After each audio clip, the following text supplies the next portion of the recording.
10th class बेटा देखो ये मॉडल ऑक्सिलरीज हमारा जो आगे चैप्टर है वो स्टार्ट करेंगे हम।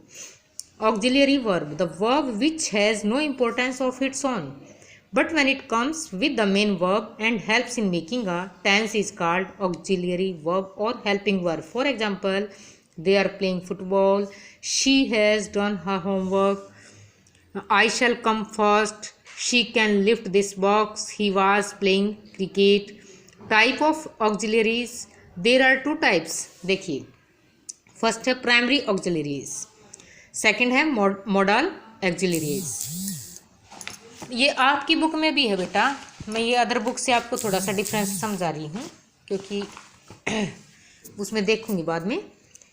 उसमें ये सारा का सारा हिंदी वर्जन दिया हुआ है, काफ़ी बच्चे नहीं समझ पाते हैं आजकल हिंदी वर्जन में। तो ये क्या बता दिया, जिसकी अपनी कोई इंपॉर्टेंस नहीं होती लेकिन जब मेन वर्ब के साथ आती है तो ये टेंस बनाने में सहायता करते हैं और ये एग्जाम्पल से इसने शो किया है। ठीक है। Primary auxiliaries, this can be used as main verb, she is a rich lady. अब इसका अपोजिट यहाँ मिलेगा modal auxiliaries, these cannot be used as main verbs। these change according to number and person। Number और person के अनुसार ये बदल जाती हैं, जैसे first person, second person, third person. Number वचन, जैसे I am going home, I करता था फर्स्ट पर्सन है, दे थर्ड पर्सन है, they are going home. these can be used as indefinite verbs by auxiliaries, putting to before be, do and have। I want to be rich, he wants to do it, she wants to have it। अब इसमें देखेंगे second और third point देखिए, these do not change accordance to number and person। I will study hard, they will study hard। to cannot be used before any, to can not be use, to को use नहीं किया जा सकता कहाँ, before any model. These can be changed into participle by auxiliaries adding ING with be and have. Being tired she went home, having past she was very happy. फिर है इसमें देखिए, ING can not be used with any model. फिर fifth point देखिए, the first form of verb can not be used with be और have. Only verb की first form of verb is used with modal auxiliaries. ठीक है। List of primary auxiliaries, he, be, is, am, are, was, were, has, have, had, do, does, did.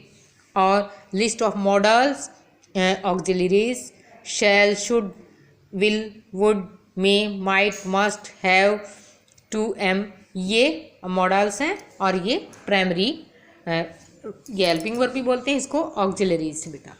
ठीक है।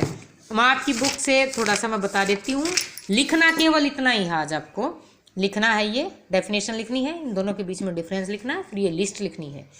इसी प्रकार से लिख लेना, जैसे मेटल और नॉन मेटल में आप डिफरेंस लिखते हो साइंस में, उसी प्रकार से हो जाएगा ये क्वेश्चन भी आपका। ठीक है। यहाँ आपकी बुक से बता देती हूँ, ये लिखना नहीं है, केवल समझाने के लिए होगा।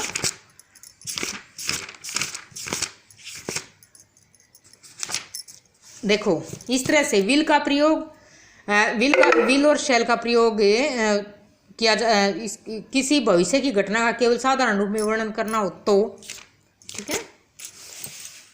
या फिर फर्स्ट पर्सन के लिए शैल का प्रयोग किया जाता है, सेकंड और थर्ड के लिए विल का किया जाता है। यदि वाक्य में किसी भविष्य संबंधी आदेश यानी कमांड या प्रोमिस या डिटर्मिनेशन या किसी थ्रेट का वर्णन हो तो फर्स्ट पर्सन के लिए विल का प्रयोग हो जाता है, सेकंड और थर्ड के लिए शैल का प्रयोग।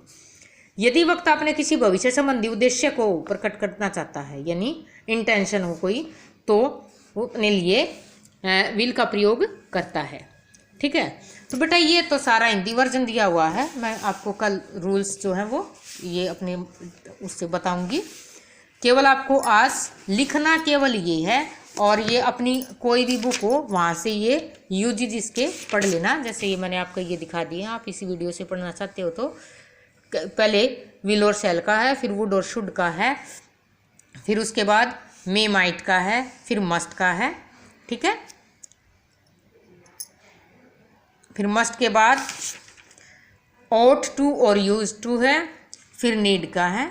तो आप इसकी केवल रीडिंग लेंगे आज, जितना मैंने लिखना बताया हो लिख लीजिए, बाकी मॉडल्स की रीडिंग करनी है, रूल्स की कौन कहाँ यूज होता है।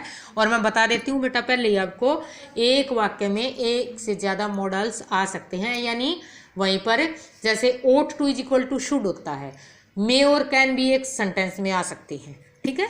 तो मैं पहले बताती हूँ एक बार, आप जैसी भी आपके जो भी बुक है आपके पास, कोई गाइड है या किसी छोटे बड़े भाई बहन की बुक है, वहाँ से एक बार इनके रूल्स पढ़ लीजिए, फिर आपको कल समझने में आसानी रहेगी।